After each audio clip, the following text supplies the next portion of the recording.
Hello everyone, welcome to EduTap. So in today's 10 minutes a day series, we are going to discuss a topic establishment of debt recovery tribunals and debt recovery appellate tribunals. तो Recovery of Debts and Bankruptcy Act 1993 के through DRTs and DRATs को establish किया गया है। इनके establishment से पहले banks या फाइनेंशियल इंस्टीट्यूशंस को अपना ड्यू रिकवर करने में फ्रॉम बोरोवर्स बहुत दिक्कत होती थी। जो एग्जिस्टिंग सिस्टम था वो एफिशिएंट नहीं था। कोर्ट में बहुत सालों तक केसेस लटकते रहते थे, बहुत सारा पैसा एसेट्स ब्लॉक होते थे, मैन पावर वेस्ट होता था। और जब तक कोर्ट का फैसला आता था तब तक वो गिरी रखी हुई एसेट हो सकता है कि उसकी वैल्यू बहुत गिर चुकी होती थी या डेप्रिशिएट हो चुकी होती थी। तो इसीलिए इस एक्ट के थ्रू डेट रिकवरी ट्रिब्यूनल्स को इस्टेब्लिश किया गया। तो ये जो डेट रिकवरी ट्रिब्यूनल्स है, इनका जुरिस्डिक्शन उन केसेस के लिए होता है जहां पे लोन अमाउंट 20 लाख रुपीज से ज्यादा का होता है। डेट रिकवरी ट्रिब्यूनल का जो मैकेनिज्म है वो बैंकिंग कंपनीज, कॉरेस्पॉन्डेंट जो न्यू बैंक्स हैं, नेशनलाइज बैंक्स हैं, एसबीआई है, रीजनल रूरल बैंक्स हैं, मल्टी स्टेट कोऑपरेटिव बैंक्स, सभी इसके अंडर आते हैं। लेकिन जो कोऑपरेटिव बैंक्स हैं उन पे ये एप्लीकेबल नहीं है। मल्टी स्टेट कोऑपरेटिव्स पे है, सिंगल स्टेट जो कोऑपरेटिव्स होते हैं उन पे नहीं एप्लीकेबल है। तो डेट रिकवरी ट्रिब्यूनल में एक प्रिजाइडिंग ऑफिसर होता है और उसके अंडर रिकवरी ऑफिसर्स होते हैं। तो डेट रिकवरी ट्रिब्यूनल का जो प्रेसिडेंट है और जो रिकवरी ऑफिसर्स हैं, जो रिकवरी ऑर्डर्स इंप्लीमेंट करते हैं, इन सबको सेंट्रल गवर्नमेंट अपॉइंट करती है। तो सेंट्रल गवर्नमेंट के पास पावर है कि वो एक या एक से ज्यादा डेट रिकवरी ट्रिब्यूनल्स इस्टेब्लिश कर सकते हैं।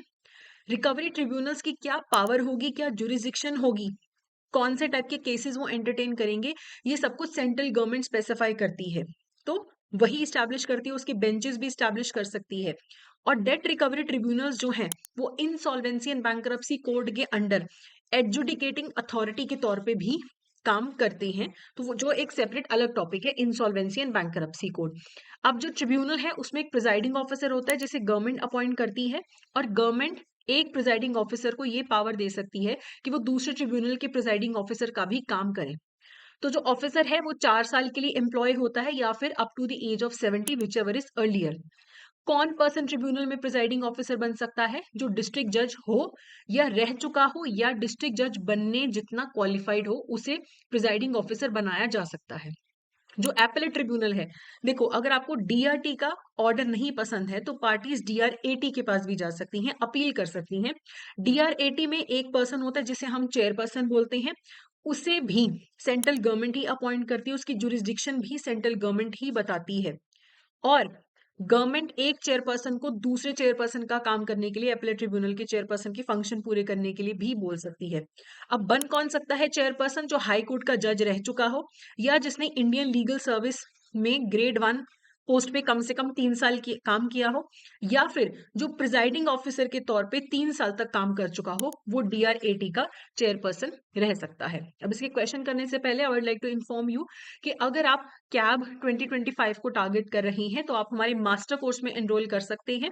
इसमें आपको रिकॉर्डेड क्लासेस, एग्जाम से पहले लाइव क्लासेस, एमसीक्यूज सब कुछ मिलेगा।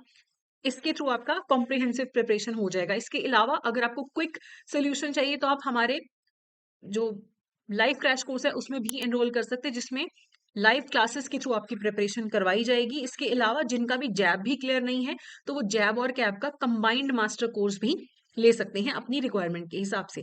अब क्वेश्चन देख लेते हैं। Which are the following statements are correct about the DRTs? They have jurisdiction over cases where the loan amount exceeds 20 lakh.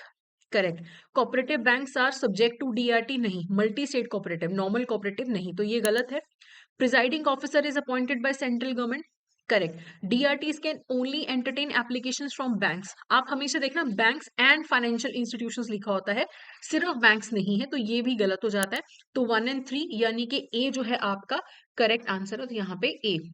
अच्छा, तो वन वन ओनली कर देते हैं यहाँ पे। Okay, there was some issue with the options, तो हम ए रखेंगे कि ए 1 और 3, सेकंड ऑप्शन 2 और 4, सी ऑप्शन 1, 3, 4, डी 1 ओनली। तो 1 और 3 ए जो है यहाँ पे करेक्ट ऑप्शन आ जाता है आपका।